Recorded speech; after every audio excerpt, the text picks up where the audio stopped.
Notre œil sur les médias, c'est Karim Yayaoui. Bonsoir Karim. Bonsoir.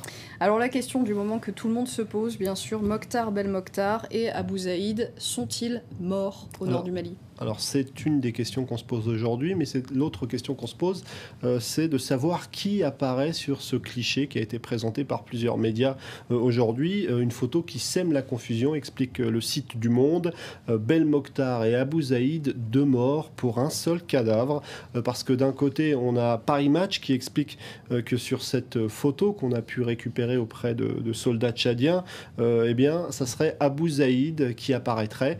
Autre version sur le site de RFI, mais aussi sur le site de France 24, on nous explique que c'est plutôt Mokhtar Belmokhtar qui apparaît sur ce cliché et qui prouverait donc sa mort. Alors évidemment, ça fait couler beaucoup d'encre dans les rédactions et notamment du côté de RFI, on en parle, et certains journalistes tentent d'expliquer la façon dont on a réussi à se procurer cette photo et pourquoi on pense qu'il s'agirait bien de Mokhtar Belmokhtar. Mais on note sur le site de RFI une certaine prudence avec ce titre Mali, la photo qui fait dire au Tchad que Belmokhtar est mort. Alors du côté de RFI, on explique qu'on a totalement confiance dans son journaliste sur place, qui a d'ailleurs accordé une interview à nos confrères de France Télévisions.info, c'est le site internet de la chaîne publique, où il raconte un petit peu comment il s'est procuré cette photo d'une photo et comment il a entendu dire les soldats tchadiens expliquer qu'ils avaient tué le borgne, c'est le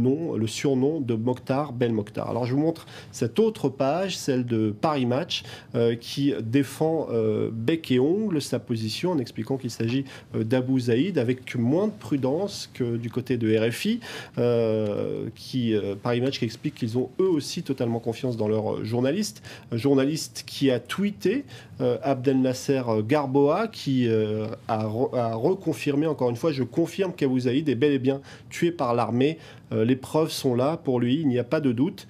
En tout cas, ce n'est pas forcément les positions des médias qui vont nous éclaircir sur cette question parce qu'elle reste complète, elle reste totale. On ne sait pas forcément qui a péri dans cette histoire et s'ils ont tous les deux péri. Alors, sur le site de France 24, on a un autre son de cloche. Je vais vous montrer la page de notre site internet. On a le point de vue d'Abdallah Mohamedi, le directeur de l'agence mauritanienne Sahara Media. Pour lui, il n'y a pas de doute, Abou Zaïd a bel et bien péri, mais sur ce cliché, ça pourrait être n'importe quel djihadiste. Rien ne prouve qu'il s'agisse de l'un ou de l'autre. Alors, il avance 2 explications, ce journaliste de Sahara Media. D'abord, on ne laisse jamais les corps de ces gradés sur les champs de bataille du côté d'Aqmi. On les retire toujours pour éviter qu'on prenne des photos, justement, mais aussi par dignité, par respect des rites musulmans. Il ajoute aussi que c'est aussi une stratégie de la part d'Aqmi de ne pas laisser des preuves visuelles pour laisser l'adversaire dans le flou, et on y reste un petit peu dans le flou. Oui, Sahara Media qui est effectivement, je le rappelle, le média qui est le relais entre AQMI et les médias occidentaux. 60 ans que Staline est mort, information de la journée, les nostalgiques du tyran semblent de plus en plus nombreux.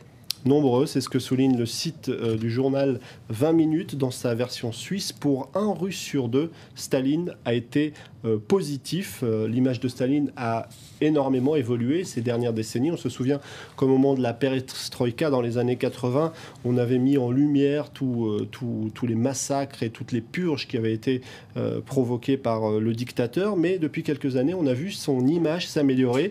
En 2005, rappelle le site suisse, eh bien, le ministère de l'Éducation a même approuvé un livre d'histoire qui présente Staline comme un dirigeant efficace.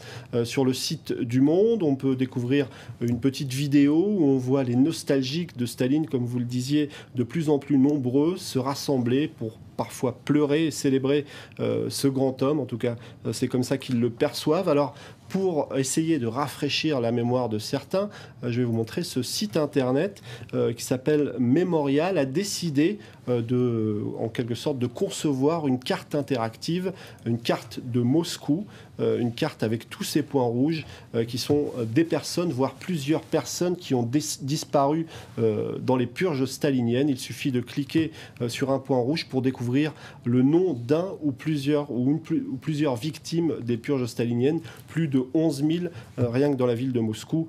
C'est une façon de se rafraîchir la mémoire assez efficace.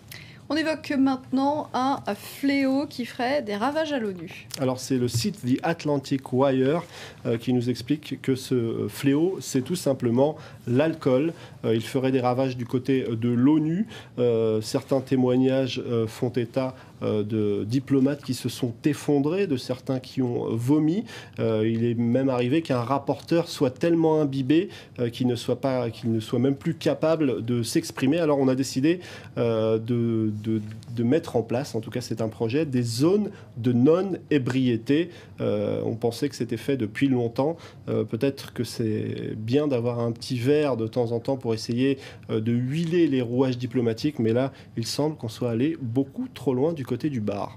Merci beaucoup Karim Yayaoui, c'était l'œil sur les médias. Tout de suite vous retrouvez toute l'actu du web en image, c'est sur le net.